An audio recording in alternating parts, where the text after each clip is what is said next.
Ok, pero antes de eso, falta algo, dígame. Exactamente. Lo primero sería yo, Juan Pedro de la Mar, comparezco, comparece el señor Juan Paco Pedro de la Mar para hacer constar que es legítimo propietario de la finca con finca número 8000, folio 2000, del libro 4000 de Guatemala. Ubicado, datos más, datos menos, son indiferentes, ¿verdad? Porque al fin y al cabo, en Guatemala tenemos un folio real. Muchas veces se los voy a contar así como anécdota. Dentro de la primera cláusula, vino y dice que el señor Juan Pérez es propietario de la finca número 8000, folio 2000, del libro 4000 de Guatemala, que se ubica en el municipio de Guatemala con la dirección de Segunda Avenida 7-39, zona 4, con las siguientes medidas y colindancias. ¿Qué pasa si esas medidas y colindancias están malas o no son las que corresponden ante registro? ¿Se podría operar? No, ¿verdad? Entonces lo ideal, en un mundo ideal dirían en Disney, ¿verdad? Es entre más directo, más puntual sea y menos datos se requieran, es lo mejor. En este caso, ¿verdad? Solamente describir qué es lo que está en negocio, en juego en esta parte. ¿No quieren preguntar algo? No. Ok.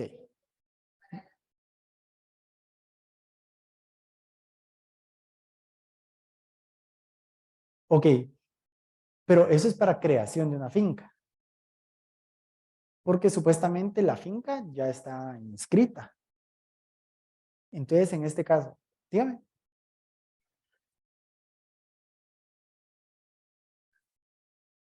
En el registro. Así es. Ah, no, es que yo le entendí que se tenían que describir. Así. O únicamente con que pongan registradas ante el mismo o ante el presente. Suficiente. ¿Cuál sería el cuerpo o el fondo propiamente de la escritura? Sería la segunda cláusula. Exactamente. Los otorgantes aceptan llevar a cabo la presente compra-venta por el monto de 3000 quetzales exactos, los cuales manifiesta el señor Juan Pérez como vendedor, que tiene por recibidos a su entera satisfacción y que fueron cancelados de forma efectiva. Punto. Ahí miren. Y tercero, ¿cuál sería? La aceptación sería en este punto. Que sería el señor José López como comprador acepta la venta, sí, pues acepta o lleva a cabo la compra del bien inmueble, haciéndose la salvedad que el mismo se encuentra libre de gravámenes, limitaciones u otras anotaciones que le puedan sobrecaer sobre la finca objeto de este negocio. ¿Ya está? Y ahí el famoso cierre. Primero, o A, ¿verdad? Que tuve a la vista los documentos relacionados en el presente instrumento, así como el título con el que el vendedor acredita el derecho de propiedad de la finca, que es objeto del presente contrato. Eso es bastante importante, ¿verdad?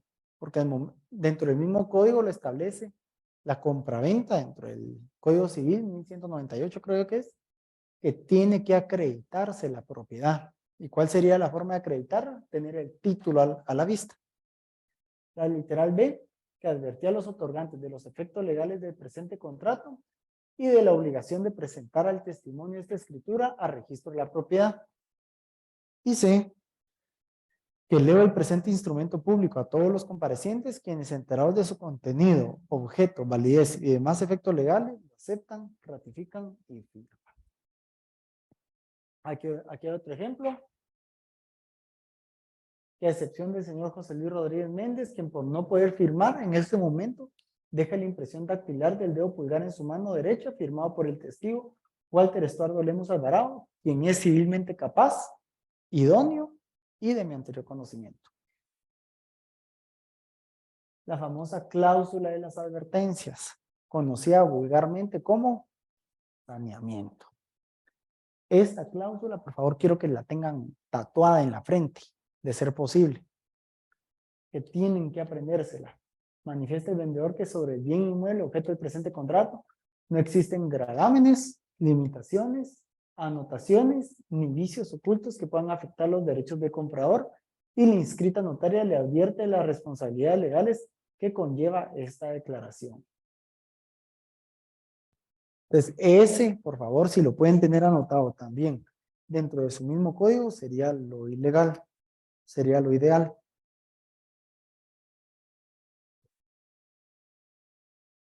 Ok, miren, y como si nada, ya vamos por el artículo 30. Nos hemos tardado solo en el artículo 29 una eternidad, ¿verdad? Pero la verdad termina siendo el pan diario para todos los notarios.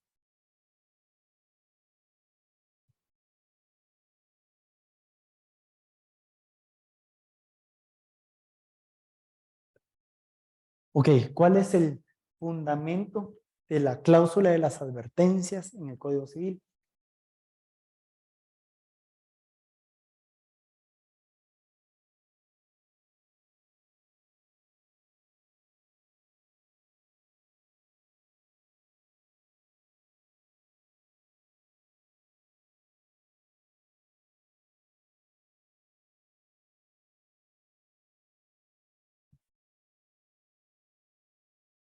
Vamos a su artículo 1543.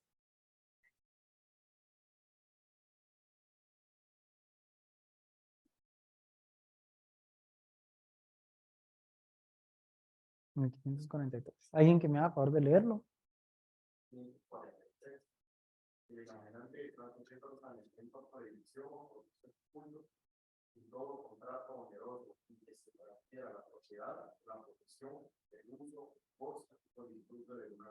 Ahí está. Pero ahí ustedes se logran dar cuenta. ¿Será que lo podría volver a leer?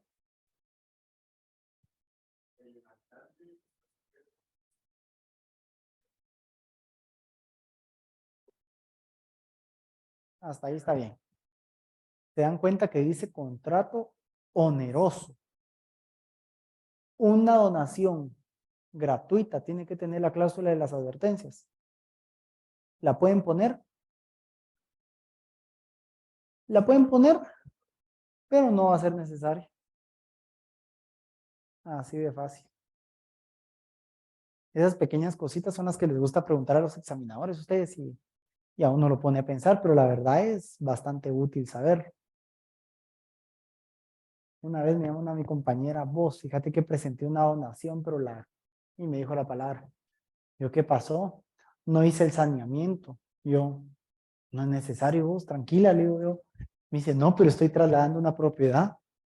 Igual, digo yo, es una donación gratuita. Sí, va, entonces no es onerosa, digo yo, no está sujeta a la obligación de esta cláusula. Y de ahí vamos a encontrar,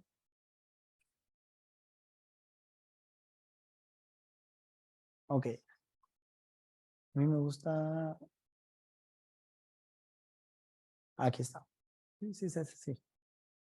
Vamos a encontrar las formalidades esenciales de los instrumentos públicos, que son efectos de su incumplimiento, de juicio a plantear y la responsabilidad en que incurre el notario.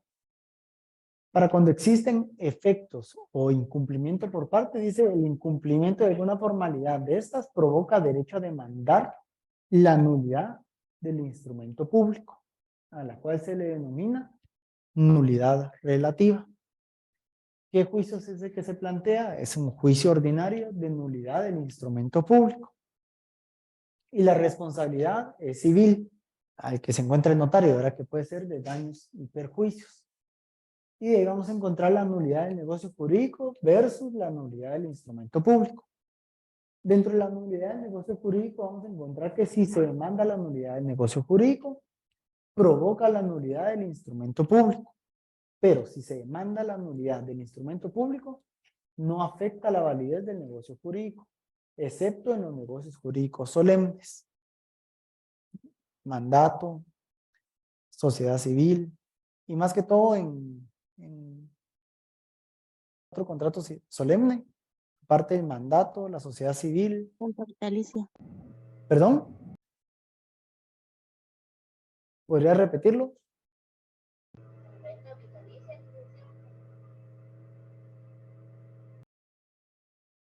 ¿Cuál es el otro de los que están presentes?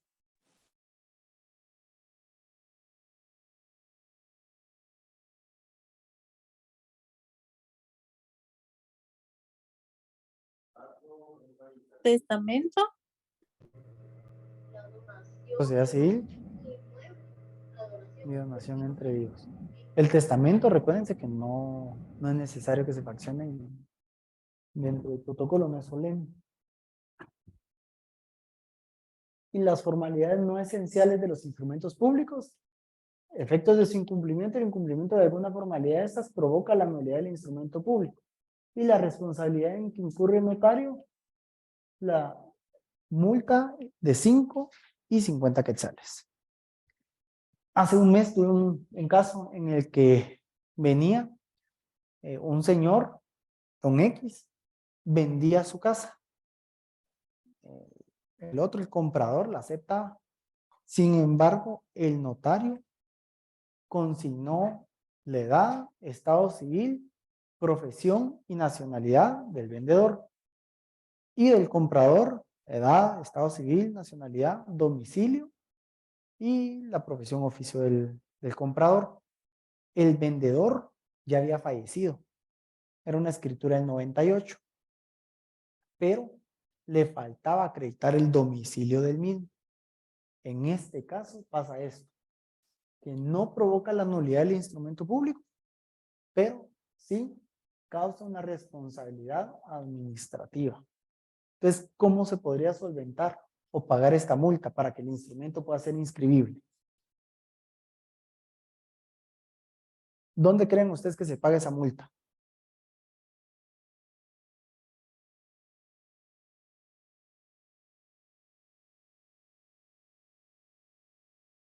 ¿No?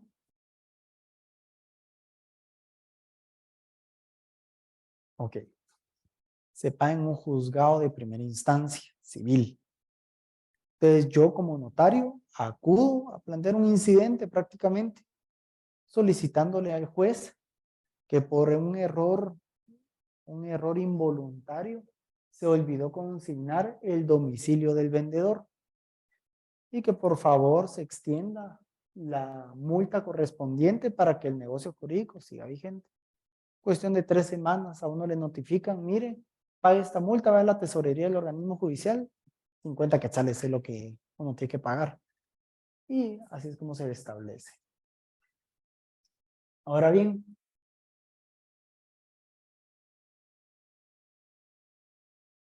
antes de pasar a esto,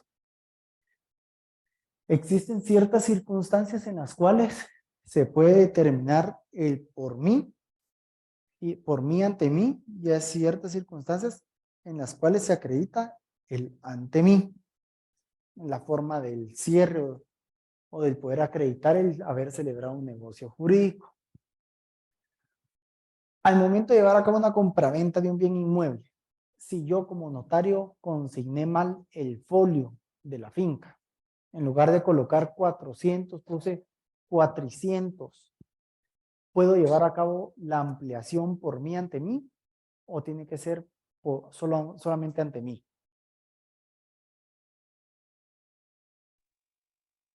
Es por mí y ante mí, licenciado, porque es un documento que está faccionando el propio notario. Es una ampliación de la escritura. Ok, pero aquí pasa algo. ¿Cuál es el objeto o el corazón del contrato, Matilde?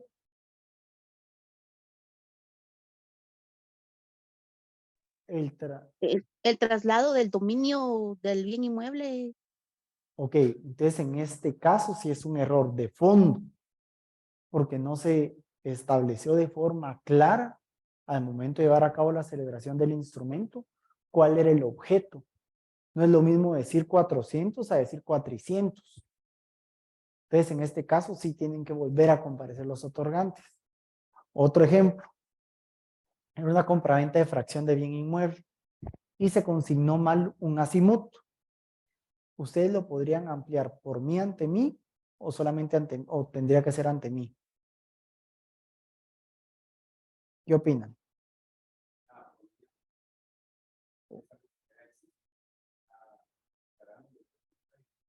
Ok, pero se consignó mal todo un azimut.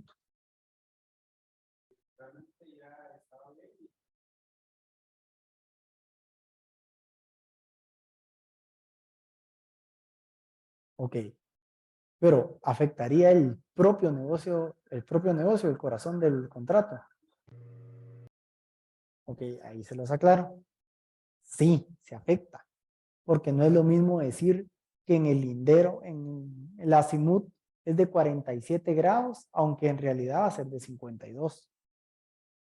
Entonces sí tienen que comparecer para, exactamente, para poder aclarar. Ahora bien, un ejemplo.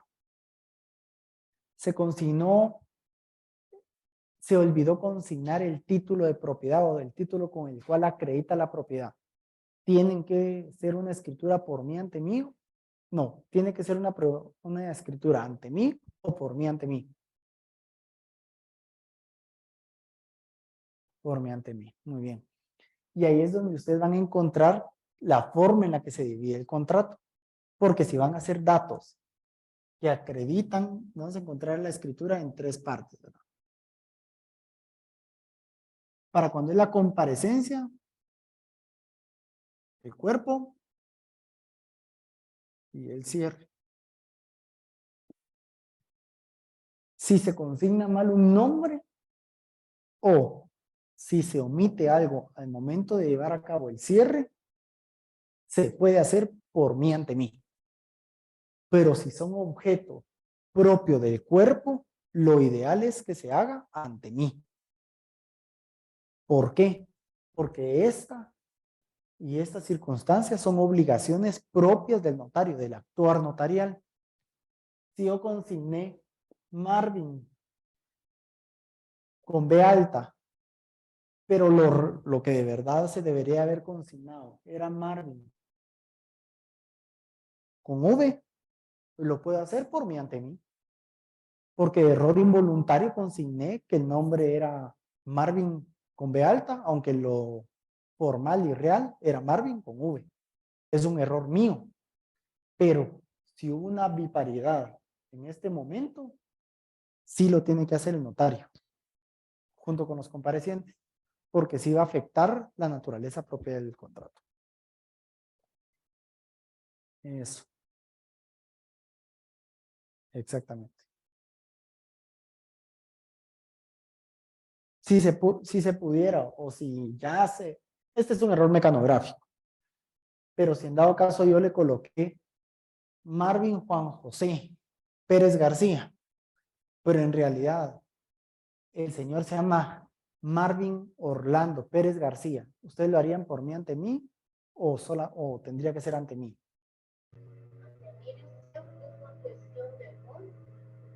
¿Qué piensan?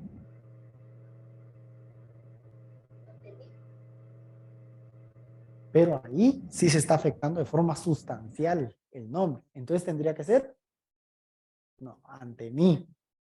Ante mí. ¿Los estoy haciendo bolas? Sí. Va, miren pues.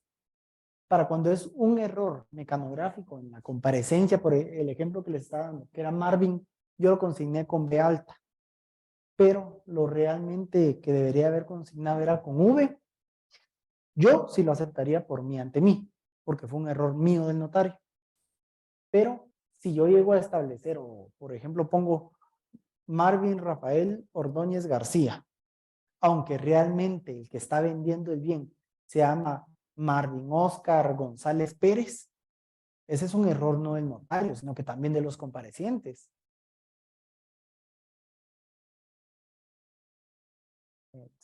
Exactamente. Eso es lo que pasa. El nivel de afectación es lo que hay que tomar o evaluar en esta circunstancia. No sé si ya les va quedando más o menos claro. El grado de importancia que se le da a ello es lo que va a influir para poder fraccionar las escrituras de por mí ante mí, solamente ante mí. Licenciado, perdone, Por favor. una consulta. O entendiendo lo que estaba usted explicando, cuando es error propiamente del notario es por mí y ante mí, y cuando es error del notario y los comparecientes, solo es ante mí, ¿verdad? Exactamente. Porque quiera que no lo, dentro de las obligaciones, dentro del cierre se establece, ¿verdad?, que di íntegra lectura al presente instrumento público. Entonces, quiera que no, yo como vendedor no voy a aceptar o yo como comprador no voy a aceptar que pongan mal mi nombre, ¿verdad? Entonces, son circunstancias en las cuales se lleva a cabo la comisión de un error por ambas de las partes. O yo no voy a estar aceptando que me identifiquen mal, ¿verdad? O que me pongan casado, aunque de verdad soy soltero. Entonces, esas son las circunstancias que van pasando o las que van a dar origen al por mí ante mí y al ante mí. Exactamente, de fondo y de forma. Pero bueno, de forma práctica, logramos ya llegar hacia el artículo 34. Sin embargo, a mí me encomendaron llevar a cabo, es el aviso, notario 37, ya me pasé. Ok, aquí está bien. Esta es la forma en cómo se clasifican las escrituras públicas. Vamos a encontrar las principales, las complementarias y las canceladas. Las principales, testimonio a los otorgantes y extender testimonio especial para el Archivo General de Protocolos. Las complementarias, de igual manera extender a los otorgantes, se le extiende un testimonio especial al Archivo General de Protocolos. El aviso al Archivo General de Protocolos se coloca una razón al margen de la escritura matriz donde conste que ésta sufrió una modificación respectiva. Y el razonamiento de otros documentos que tengan a la vista que sufrieron modificación en virtud de escritura pública autorizada. Y las canceladas que únicamente se tiene que dar un aviso al Archivo General de Protocolos. Entonces, para ello vamos a encontrar que están las escrituras públicas primarias, ¿verdad? Y las secundarias. Yo creo que por acá lo teníamos.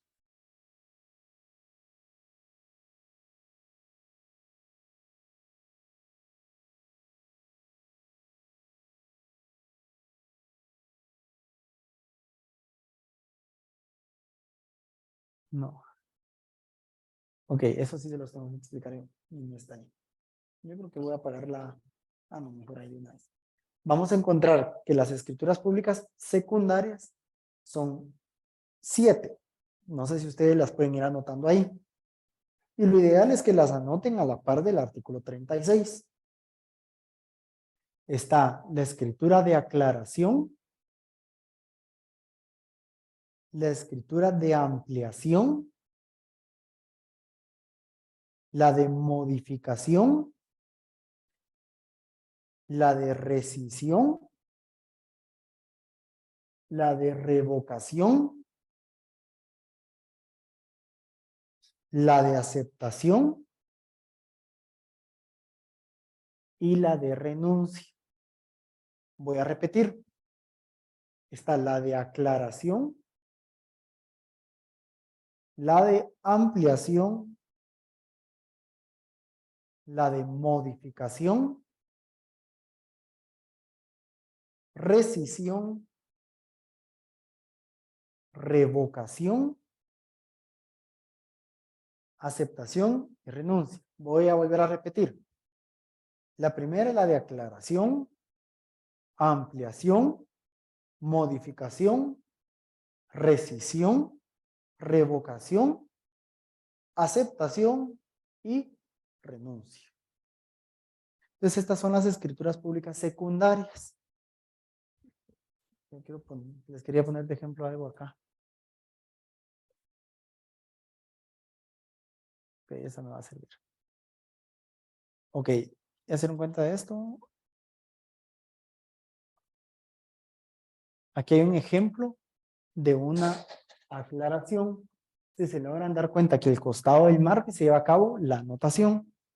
Entonces, lo ideal es para cuando existe una aclaración, ampliación, modificación, rescisión, revocación, aceptación o renuncia, se consigne al costado de la escritura pública principal el objeto de la misma, ¿verdad? Entonces, se puede colocar acá: el presente instrumento fue ampliado mediante escritura pública número 21 de fecha 5 de mayo de 2020 y la firma del notario. Así es la forma técnica. Lo que pasa es de que muchas veces hay notarios que, bueno, miren la fecha en la que vamos y ya tenemos notarios que van por escritura número 2000. Entonces, dentro de las escrituras siempre van a haber errores, pues. Entonces no es como que vaya a la escritura número 20 y lo aclaro con la 21, sino que vamos a encontrar la 20 y la número 80 es la que va a aclarar cierta circunstancia. Entonces esa va a ser la naturaleza propia de poder llevar a cabo esta anotación en el margen. Y la diferencia dentro de cada uno de ellos, ¿verdad? Aclarar para cuando algún punto fue dudoso o no se estableció de forma objetiva o puntual, que era lo que se estaba llevando a cabo. La ampliación para cuando faltó consignar algo, por ejemplo, no se estableció el método de pago de una compra-venta. La modificación, que si bien se va a llevar a cabo se consignó de que se iba a llevar a cabo el pago del mismo mediante cheque. Sin embargo, se llevó a cabo el pago de la compraventa por medio de transacción bancaria. Se tiene que modificar esa cláusula. La rescisión es para cuando se desea dejar sin efecto un negocio jurídico que ya había logrado surgir a la vida jurídica. Y la revocación es para cuando se deja sin efecto un negocio jurídico que no ha tomado o no ha tenido vida dentro de la vida jurídica. La aceptación y la renuncia, que pueden ser posteriores. Por ejemplo, se va a constituir un arrendamiento, sin embargo, únicamente está el arrendatario, no está el arrendista. Entonces se lleva a cabo, se puede hacer de forma dividida, ¿verdad? O la donación se hace en una escritura y se hace la aceptación en otra escritura. Y la renuncia, que la mayoría pasa para cuando se ejerce el derecho de tanteo con los copropietarios, que nosotros 4 somos copropietarios. Sin embargo, a mí no me va a molestar si se lleva a cabo la compraventa por un tercero. Entonces esa va a ser una escritura de aceptación.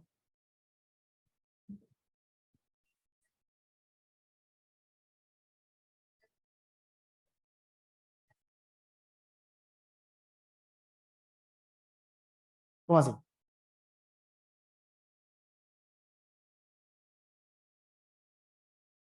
Sí, secundarias y complementarias.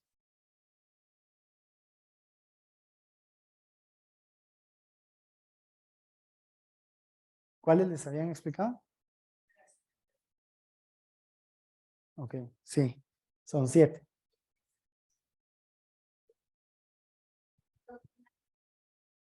Es que, mira pues, en la práctica sería ahí, no sería doctrinariamente. Ahí sí son las 7 las que se utilizan. Ya dependiendo de la frecuencia de cada uno de ellos, aunque por lo regular, si ustedes dicen aclaración, ampliación, rescisión y cancelación, nítido. Le va a decir solo esas, le va a decir el examinador. No licenciado, también encontramos la revocación, la rescisión y la aceptación. Bueno, yo creo que hoy tal vez nos fuimos un poquito más despacio en este tema, o espero que hayan logrado comprender un poco más respecto a todo el artículo, bueno, a todo el apartado del Código Notariado que hace referencia a esto. Pues no tengo nada más que decir. No sé si tienen alguna duda, observación, comentario, queja. ¿Me la pueden manifestar? No. Pues bueno, pues hasta acá vamos a dejar la clase. Espero que hayan comprendido todo. Y si no, están todavía en momento de preguntar.